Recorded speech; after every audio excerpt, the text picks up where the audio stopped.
Welcome to the Culture Stoke podcast, where happier people lead to better results. All right. Hey, we're back. Aloha. Yeah. We're back in the Culture Stoke studio. Again, we're location. Where time doesn't exist. Where time doesn't exist. And every day is Blur's Day. And good vibes only. And good vibes only. That's why we're called Good Vibes Co. I'm just kidding. Culture Stoke is our name, and culture and people is our game. Heck yeah. Yes, hey, sir. That was a good one. Yeah, I like it. It came out of me, it was organic. I like it. I am Richard. I'm the host. I am joined once again by the illustrious. You guys guess who's the illustrious one? There's no guess. Marty Imes, co-founder, and Wes Love. There was only one time that I actually forgot. Well, hey, we thought Marty kind of had a good idea. It's like, hey, it's November. It's the season of Thanksgiving, gratitude, goodness. The best holiday, by the way. Absolutely. Whoa. The best holiday. Whoa. Yep. Fight me. Gosh. It's the best holiday. Okay, that'll be a topic. Because look, not the genesis. Okay. The food. Okay. Because I'm all about that savory life, and Thanksgiving it's all savory. You see, but our family, literally, we just do Thanksgiving food for Christmas too, though. Yeah. Which is wonderful. I mean, if that's how you roll, I want to be a part of your family. I'm just saying that in general, the food at Thanksgiving, the best food. Why do you like Thanksgiving, bro? Marty, I feel like it'd be gratefulness, but I'm sure you have a lot of great, cool Marty reasons for why Thanksgiving's the jam. Family, which I am very blessed because I genuinely love not only my immediate family, but my in-laws are incredible. So I feel like as a guy who kind of hit the jackpot in terms, it's a little unfair because I know not everyone has a family that is that they like that they may care about them deeply, but they may not like every single one. So I feel very privileged to be able to speak into this situation and be like, it is really important to be thankful for the people that you have, the things that you have, etc. But it also, I understand, I'm in a unique position, and other things are coming up around just the whole Kalia experience and Eli experience. So I think that is where I'm getting some pull here at the moment. But that's good, man. Yeah, I mean, for sure. Those are all great reasons to love Thanksgiving.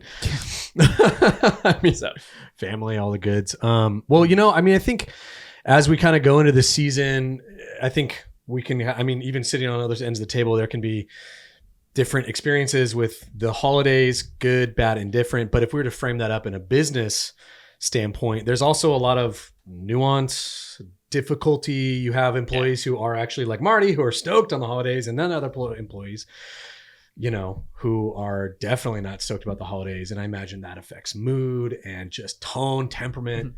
You mentioned even like quarter four, there's this like almost this drive to finish strong. Let's end strong, And so I think that's why we wanted to talk about gratitude, because I think we can kind of dispel some things that people misunderstand about gratitude in the workplace, but then also help provide some clear pathways for people. So does that feel good? Yeah. I feel good about it. Can I talk about something that I, made Georgina P. Thompson, my assistant, come up with? Yes. ChatGPT, by the way. All right. So as a leader, hold on. Sorry. Back up. According to Great Place to Work, employees who feel undervalued are twice as likely to start looking for new jobs. Okay. Yeah. And workplaces lacking in recognition see a 50% drop in productivity. Was that 5-0?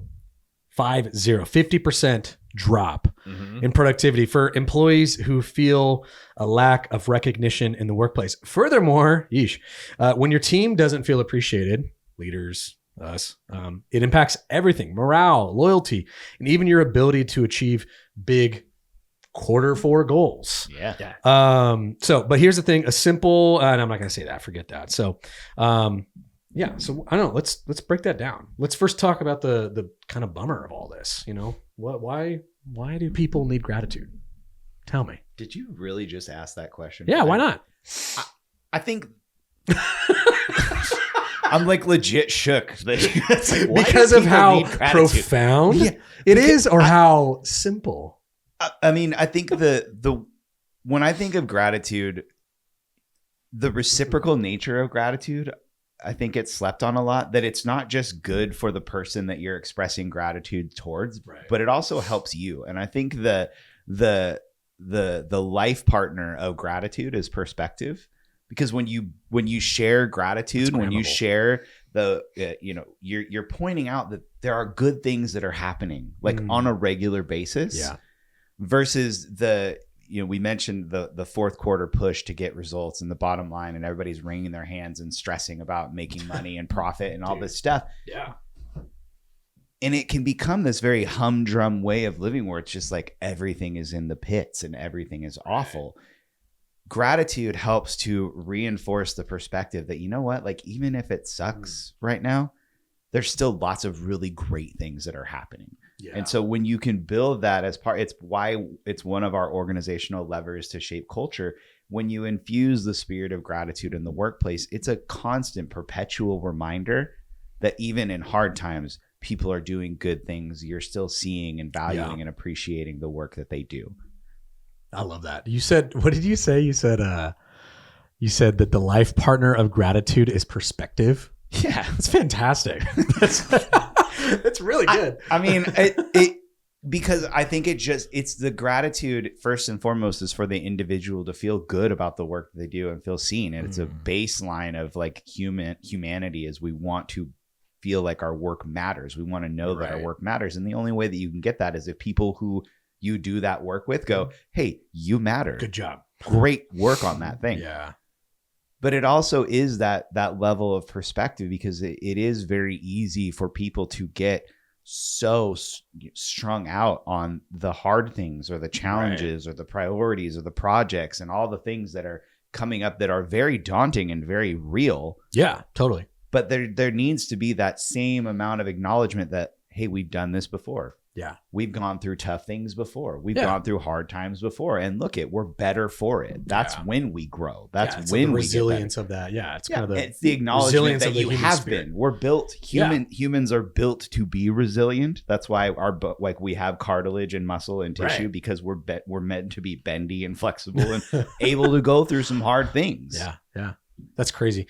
As you were talking, as you were talking, I just thought of, I was just reading about this because it's actually something that me and my wife, like just yesterday, it's funny you said it, because we were driving to Trader Joe's, the Sunday things you do. And we were getting the groceries that we needed. And we just realized how hell bent we were on like only thinking about the negative things happening in our life. Yeah. And it was so easy. Like, and then we actually I asked ourselves the question as we were driving, like, hey, what good has actually happened?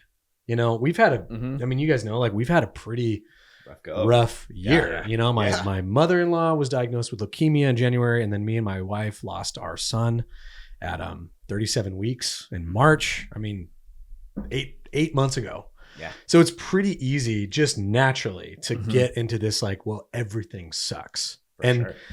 Psychology Today says people are actually 40% more likely to remember negative events than positive ones. Yeah. A study from the Journal of Personality and Social Psychology found that negative feedback has a far more significant impact on individuals' emotions and self-esteem than positive feedback. And so it's kind of this, we almost have this bias. This physiological bias to only think about, wow, what's going wrong? And I think very much to that physiological bias is our survival nature. Dude, it's to avoid not only our eaten. Our ability to like avoid saber-toothed tigers. Avoid death, avoid harm, not just physical harm, but it could be emotional, mental harm. And those are the things that, hey, if our brain's going to remember this, we can now avoid this ideally moving forward. Yeah. And it's so easy to get stuck into a negative feedback loop of when you see something negative, you tend to anticipate that's what it's going to be, dwell on it, and it's really difficult to disrupt that cycle. Dude, and it is. as much as some organizations or even leaders might say, hey, there's no really place for emotions in your workplace. Like, I would say your emotions today are going to impact your performance today. It's going to impact your performance tomorrow. And if you choose to draw a hard line and say, hey, whatever you're dealing with at home stays at the door. Your emotions stay at the door. You're not necessarily allowing your team members to the opportunity to really lean into acknowledge, be like, you know what, some crap is going down and it sucks and I may be off a little bit. And be like, oh, if that's the case, as a leader, your goal is to provide support, to provide, if someone has a barrier, let's see what can be do to remove it. Create the opportunity for people to come together in order to have each other's backs. And I think that's the beautiful thing about teamwork, and done well in organizations or even sports teams. Individuals can push each other to excel, and that can't really happen if we can't be honest with one another about what the heck's going on. Dude, well, and I think too, I mean, you said, we might, I don't know if your guys' experience, but we might, as a leader, say, oh, emotions, there's no place for emotions in the workplace. Guess what? Like, everyone has them. If you're a person, if you have feelings. Yeah, like you're feeling things whether you want to or not. So like, when was the last time you could like, you were sad and you could just like stop being like, you know what? Right now, I'm going to choose to stop being sad. I'm sad. No, your emotions is just, they're not bad. They're good. They're just telling you something. They're informative. They're informative. They're speaking a non-biased, well, somewhat there's a negativity bias. So to the survivability thing, I'm currently re-going through Your Body Keeps the Score, which is all about trauma. That's a good one. It is a great read, a great listen. It arrived yesterday. Yeah, it is. It is a great, it's highly informative about the physiology of trauma. Yeah. And there is real trauma out there in the world, and people experience it, and the stats and studies that they pull up about the trauma that people have, it is much more abundant than we really want to pay homage to. And I always find it interesting when you have those businesses that are like, hey, this is a place of business, don't bring this piece of yourself. But we also want your whole self at work. We want you to be bought in and engaged, and we want you to have loyalty. And it's like, well, wait a minute. You just told me that my feelings don't matter, and don't that be a person. Don't bring my stuff to work to not be a human. But you want my loyalty, and you want my trust, and you want me to trust you, and you want me to like give my whole self to this place. Yet you also want me to leave part of myself at the door. Yeah. This feels like a very odd thing to ask of people. So you want loyalty. Think about where loyalty is generated from. Loyalty is generated from that kind of reciprocal nature of the human condition. Right. Like, it goes all the way back to our amygdala in our brain, the fight, flight, or freeze response, and why we are better in community and why we work better is because we rely and we depend on each other. Right. And if you make a workplace where it doesn't have that, where it's like, hey, you're just a number. Right. You could be replaced like that.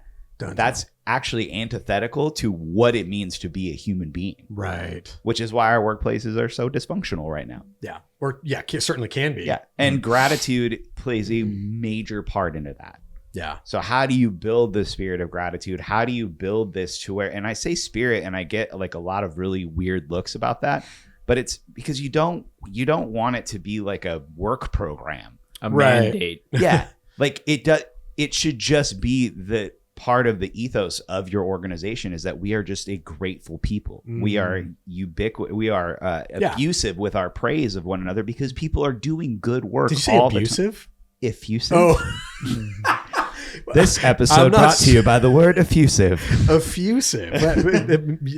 What does that word mean? I've never heard that word. It's a great word. Like, just constant. Gratuitous. Yeah, like you're constant just with it. Looking for opportunities to share gratitude for people. Yeah. Because there's lots of people that are doing great work in the workplace right now. Do it right now. Right now. Yeah. So, okay. I mean, I think we know we have a negativity bias, and I think maybe touching back on this idea and how we can combat it, from your guys' experience, because we all personally have that negativity bias. Just, Marty is Marty, literally every human that's alive. And that was lived or has lived. So how how can we as leaders in our, because I imagine a spirit of gratitude, even just thinking back to my own personal life. Yeah. It's like, I feel like it kind of, that bias follows you everywhere you go. And so for a leader, how do you create, because I don't think you could have a spirit of gratitude in the workplace, and then not have that elsewhere as a leader. And maybe I'm wrong. Maybe you can compartmentalize, but if we're surmising that you can't compartmentalize a human at work, then you're not wrong. Yeah. Okay. There we go. So what do we do as leaders, maybe starting with like that personal journey, not even in the workplace? Like, what does that look like? And again, I think this can be even less formulaic and more just like story. Like, what have you done, Marty, to combat your negativity bias? Oh, it's interesting. And these glasses, you have to choose to look through the world, actively put on your glasses and look for the things to be grateful for. It's intention. Yeah, it really starts with changing what you're looking at, your story around what you're looking at, and to think about, there are some things that may not be going well in life, but there may be some things that are going decent. Things are maybe even going great, but let's think about if we can look and actively seek and have an awareness, find them, and then take a moment to appreciate them. And so one of the practices that we actually encouraged our team back in the day at Advantage Answering was to create a gratitude journal. And we did this every November. The challenge was to write down 3 things that you're grateful for that day, an experience that you're grateful for in the last 24 hours, and then something that you've done to express gratitude to somebody else. Yeah. And if every team member was given a small little like composition book, got them from the dollar store. We took some scrap paper, just put some glue on it, put the scrap paper, and just got an X-Acto knife, cut it out so it looked a little pretty, gave everyone an opportunity to write that down. The challenge was actually write it by hand, not type it. And it's something you could put in your backpack, put in your purse or pocket, and to carry that around for 30 days. And if you completed that challenge, then you had a pretty cool reward. One of them, so they could earn like individuals plus like a drawing. People would put in for like a couple tickets to a melodrama or a Hearst Castle holiday celebration. And so it was completely invite only. But the beautiful thing that we saw was not only what did the collective mood start to improve within the organization, but people started to be really effusive with their praise of one another. And even if someone was going through like, hey, I have this situation, somebody's ill, I might not be able to work my full shift, and be like, oh, I really appreciate the fact that you recognize me or covered for me in other ways. I got you. We have this connection. We're building this relationship. And so when you need me or you need somebody else on the team, there's a willingness to have each other's backs. That's great. And so it starts with the awareness. Then, so again, looking around, using your glasses, but the active appreciation. And that could be, you could write things down. You could sit, just kind of hold it in the moment. There's ways to practice it. But I think the greatest way to practice gratitude is, to Wes's point, to share it with that person. And that is, again, it has that reciprocal nature. It's great for that person to hear it, but it's also warm and wonderful to give as well. And if you can do that within an environment where there's multiple people, gratitude creates a really positive feedback loop where once, hey, we're looking at everything that's going wrong, we're choosing now to look at everything that's going right, it starts to compound. And so you get off of this hamster wheel of doing things, but creating the snowball where it's like, oh, this is a good thing. Now this is a good thing. And that just keep going. It just starts expanding. And so I like the idea of like, oh, a gratitude snowball. It just gets bigger and bigger and bigger. And if you can turn that snowball into a snowman or into a glacier, whatever it can be, it starts small, but you have a chance to grow it by practicing and sharing gratitude. This is one of those times in life where the myth of work-life balance really is a hindrance. When we try to separate work and life and think, oh, I have to play by a different set of rules at work. And so to your point of like, what about if you're just let's not even say leader. You're just a human. Yeah. That is Start like there. that is in the mode of, you know, the Eeyore, like everything sucks mode. What do we do? Right? How do I start that? And that starts internally. That starts with you and saying, what are the things in my life that are going well? You know, shout out to my mom. Hey, hi, Mom. Hey, Mom. She used to say, I used to be very panicky as a child. I was very, the very Stuart Little, the sky is falling. And she had this saying that I hated in the moment, hated it. But I find myself saying it a lot to not only to my kids, but to me. To yourself. When I start to get into that cycle, because I think the first thing is to recognize when you're starting to walk down that path. Yeah. Okay. Because it does. Just like the gratitude snowball, the boohoo snowball falls just as fast, if not faster, because our it's bias, our bias and our bias, nature to protect ourselves. And so that will grow even faster. But my mom used to say to me all the time, this is a very small part of the rest of your life. That's great. And I hated it because when we are in those moments, it feels like the biggest part of our whole life. Right. And then a year, 2 years, 5 years down the road, it's maybe a footnote. Yeah. If that. So that's why I say the perspective thing walks hand in hand with gratitude, because like the acknowledgement that things are not always going to be crappy. Yeah. Unless you make it that way. Right. If we stay in that world of the boo-hoos and the woes me's, that's only, you're going to create a self-fulfilling destiny, because you will just start looking for things that suck instead of looking for things that are great. Yeah. And this is not doughy-eyed optimism. This is not putting on the rose-colored glasses or emotional dissonance. This is just the open acknowledgement that our world is not black or white. It's not things are great or things suck.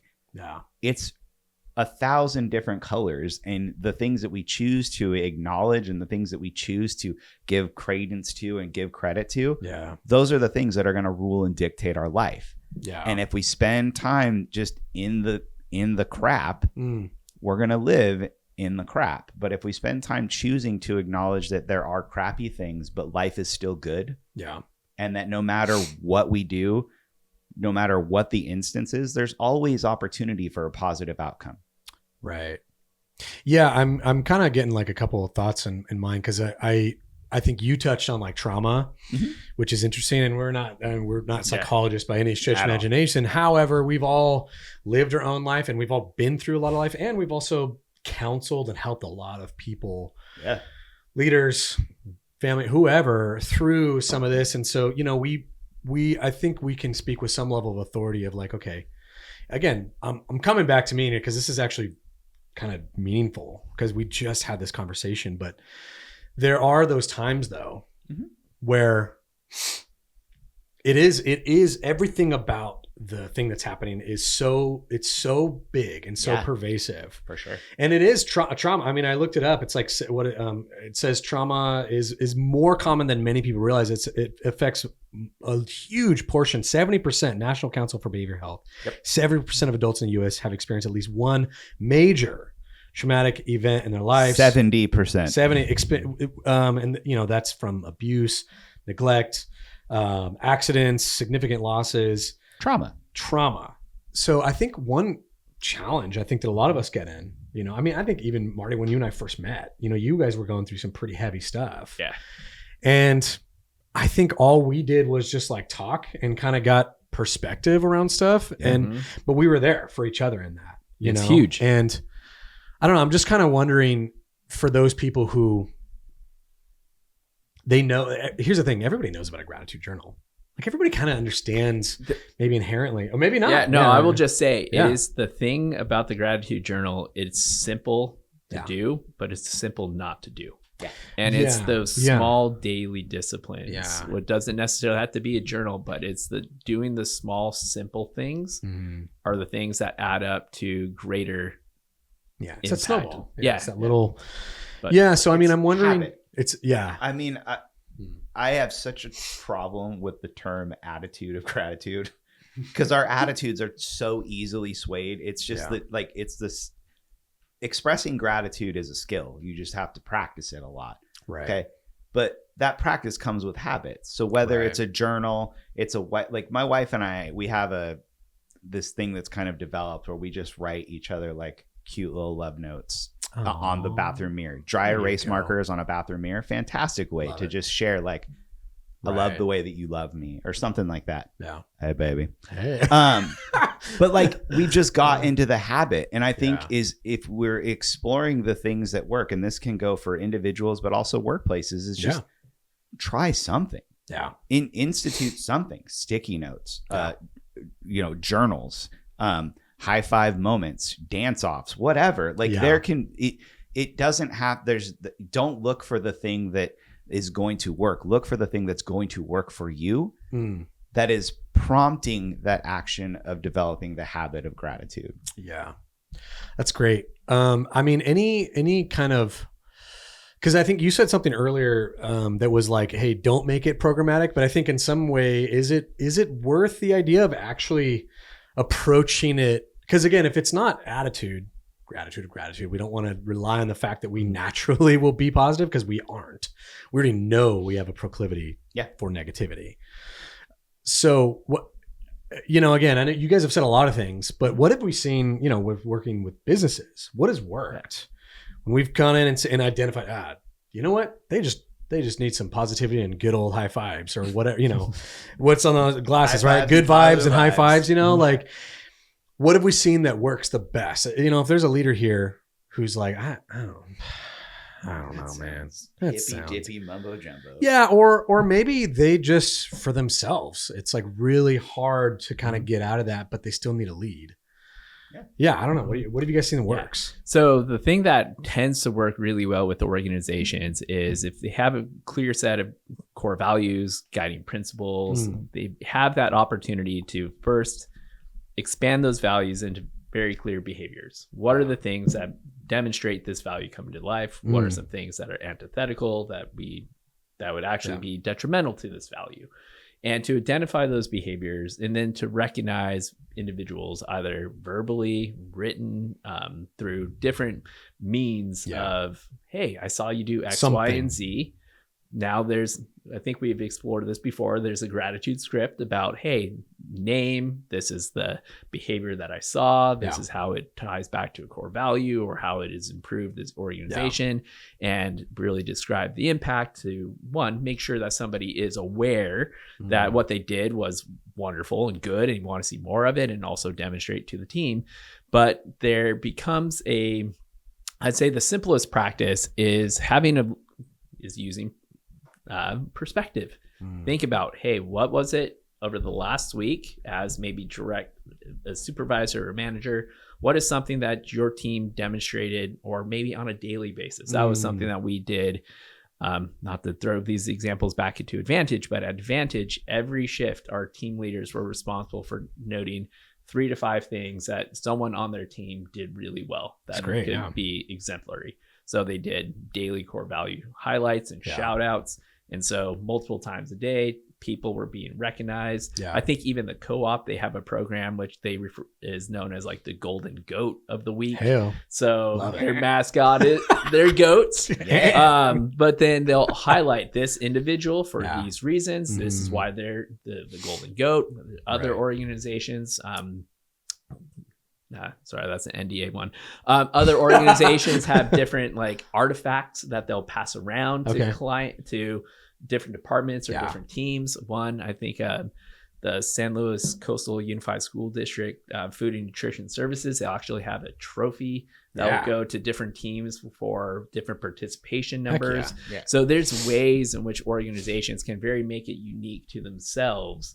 That one can be very individual based, team based, and that kind of gets into the mode of celebration. But there's even just practices across the board. And something that I found recently was some notes from a conference from the Small Medium Great Place to Work Business Conference back in 2014.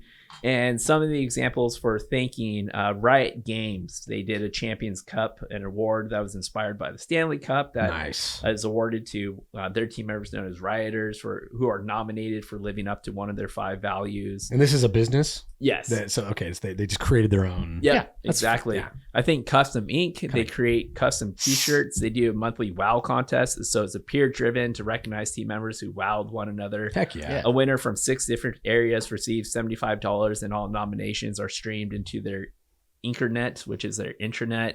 Winners are announced via blog with a picture of the inker. I think that's their mascot is a octopus, if I recall correctly.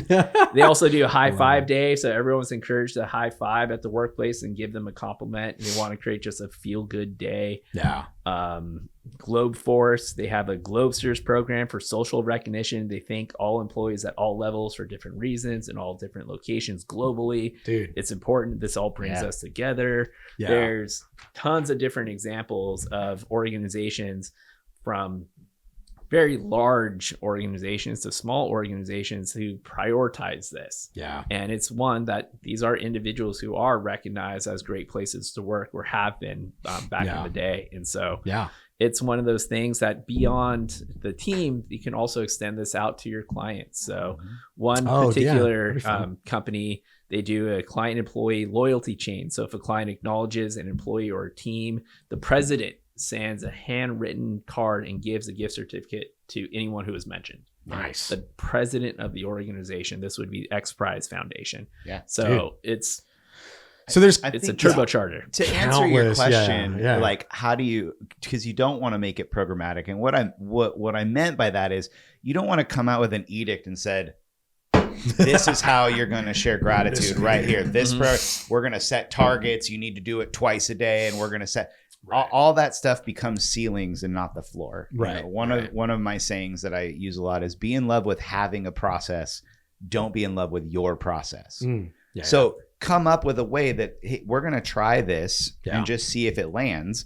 And if you get engagement, great, feed it. Okay? If not, go, that didn't work. Let's try the next thing. Because to Marty's point earlier, this is very easy to do. Also very easy to not do it. So what works best is going to be the thing that's going to work best for your people. There's not a silver bullet of like, well, if you have this structure, here's what people need. They need a vehicle, some way to express gratitude. This can be a whiteboard. This can be sticky notes. This can be a third party vendor. High five, whatever. This could be some sort of vehicle to express gratitude in a very physical way. And then they need to have the leadership demonstrating the behavior.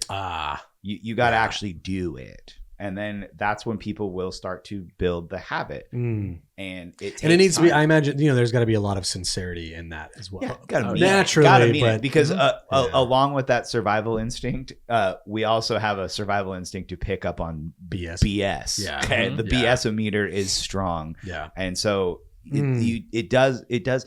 But again, and I cannot stress this enough, there are great people doing wonderful things at your workplace every day, right now.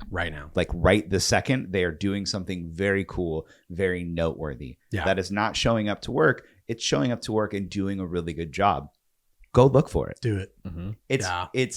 It really sounds simple because it is. Yeah. This is one of those things that actually is as simple as it sounds. Right. Go look around. I promise you right now, I don't want to give like a number because some people only have like one person in the workplace, but there are at least 3 instances today of somebody doing something exceptional that is worthy of gratitude. Worthy of gratitude. That's fantastic. Just as I think we're kind of maybe wrapping this thought up but just if Christmas is coming, so we can wrap it. Stuff it with insert Mariah Carey.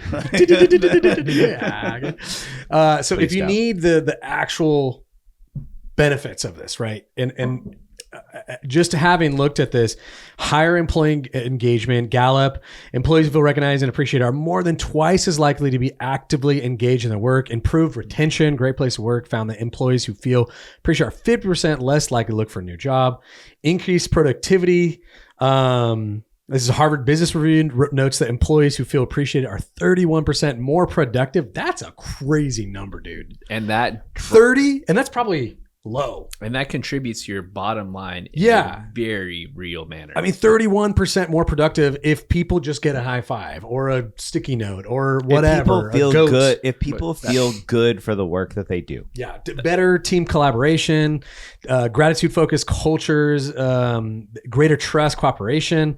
Even psychology science found that expression of gratitude lead to 50% increase in pro-social behaviors. Meaning team members are more likely to support and assist each other. Yeah. Mhm. I mean, No, what I would Mental love, health? what I would love, okay, yeah, so much benefits. find me the argument Why you against shouldn't it. do it. Yeah. Like I would, There isn't. I'm actually genuinely curious. Like, is there an argument out there to not do this? And I would like, if you want to come Nope. on and have that, like, I would Okay, yeah, love we'll to have argue. that talk. I won't argue. I will sit here and listen and Listen. learn, because I'd love to hear the argument of like, let me tell you why gratitude is nonsense. Yeah, I don't think that it couldn't stand on. It's like it's a single legged horse, you know. Like, Yeah. it's not gonna be able to do anything. I'm like, so all the benefits are there, and there's Yeah. literally no reason not to. Yeah. Go ahead. Yeah. Oh, and absolutely practice gratitude. And I believe our workplaces can be a very rich ground to nourish that, Yeah. to get into the practice, and that can expand into other areas of one's life. I think that'd be wonderful. I'm even thinking back, even myself, the times where I've struggled the most is when the times that I've lost gratitude for the things around me, the people in my life, the things that are going well. Yeah. And I'm even just having this conversation, like, ooh, there have been times when I was peak gratitude. I am not there. Not there. Yeah. And I want to get back Yeah. there. And to Hey. anyone, Thanks, Marty. I thank you. appreciate all you do for us, man. Thank you Yeah. very much. Facts. I appreciate Seriously. that. Facts. Thank you. And to This guy anyone, worked crazy hard, just so you guys know. Stupid Like, hard. a crazy hard worker. So Yeah. appreciate that, man. thank you. I could. We're gonna Like, make him I'm cry. gonna, like, We're gonna try- make him cry. I'm gonna try not to cry, because Yeah. both of you have had tremendously profound impacts in my life in really significant and meaningful ways, and I love and appreciate you both so much. And also to anyone at us. watching, listening, Practicing. taking the time out of your day to tune into couple dudes with couple mics. Thank you very much for your time, your willingness to learn, Yeah. hopefully explore and be on this journey with us. It Yeah. means a whole lot more than I can even put into words. So thank Word. you for that. But even coming back to I think the bigger moment and the bigger conversation in all of this is to very much recognize that this is a practice. Yeah. It isn't a light switch. It isn't something that's going to be immediate. Yeah. But the Or more natural, or really. natural even. Yeah, absolutely. Because again, we are in tune to see the things that are negative around us. But if we just take a couple of those moments to shift our perspective, and if we can carve out, I'm going to say this as a challenge to myself, carve out 10 minutes a day to think about what are the things that are going well that I experience, the people, to send text messages, voice note, sticky notes, whatever that is. I'm going to challenge. I'm saying this out loud just because I want to challenge myself. Let's just do it, Put it man. out there. To be, Put it out there. yeah. Hey, Between let's now do a until, Culture Soul community challenge, man. yeah. Between Between now and Thanksgiving, 10 Mhm. minutes A day. a day. Yeah. Do it. Get a journal. Shoot, we'll find a journal. Start up you know a what? group We'll text sell a with start journal. up a Let's group just text find with a some of journal. your friends and Oh, yeah. like some of your closest for accountability. Just hey, I'm gonna express the gratitude. It doesn't have to be for the people in the thread either. You can just say this is my accountability. You all are my accountability folks for this month. Gonna do this. Hey, you know what? This is an idea. I'm just throwing it out there. We're gonna have you we're gonna post this video to like soon. Yeah. Blur's Day soon. Blur's Day soon. We're gonna do a challenge. It's an edict. We're just gonna throw it out there. Do it. You're gonna go on our Instagram. You're gonna comment the word gratitude. Yeah. And we're gonna send you just a little, like your little gratitude thing. We're gonna send you a little checklist that you can take every day. And if you tag us, we'll repost it. And let's make this a crazy season of gratitude. Whoa. Let's really give some thanks. Do that. Yeah, you know what I mean? Like, and we're gonna do it, man. I think we should do it. Because honestly, it's like, even for me, like we just did this yesterday. I'm already thinking, how can I do this in my family? How can I do this with you guys? You know, like, so I think we're gonna make a grateful season this season. Hell yeah. Yes. Snowball. Yep. See what happens. Project Gratitude Snowball. There we go. Project Gratitude Snowball. What's the acronym for that? PGS. PGS. Yeah, Let's do it. I like Well, it. boys, I'm grateful for Marty. I'm grateful for Wes. Good people. Wonderful people. Yeah. Leah. Yeah. He's also on our team. We're grateful for Leah. Grateful Debbie. for Debbie. Mm-hmm. All our Big kids. All Yeah. of it. Love you guys. And thank you for listeners. I mean, we haven't said, actually, this is the first time. Yeah. Thank you guys. Seriously, thank you for listening. Thank you for participating. There's actually more than every time we get on, we're like, there's more people. There's more people listening. And so we're grateful for you. We're grateful that you're joining us. We're not perfect by no stretch of imagination. We're figuring it out on some ways, but we also have a lot of experience and we hope that you guys are being blessed by it. And we're just grateful for you guys. So Yes. with that, we're wrapping our episode, boys. Let's get our cups. Cheers to a grateful November. And as we always say at Culture Stoke. Hey, wait. Can we amend? Amend? Grateful people. Oh. Okay, Culture Stoke. Grateful people. Better results. Cheers. Thanks for listening to the Culture Stoke podcast. If you enjoyed the show, don't forget to like, subscribe, and rate us wherever you tune in. Share this episode with anybody who could use a culture boost. Until next time, keep stoking the fire.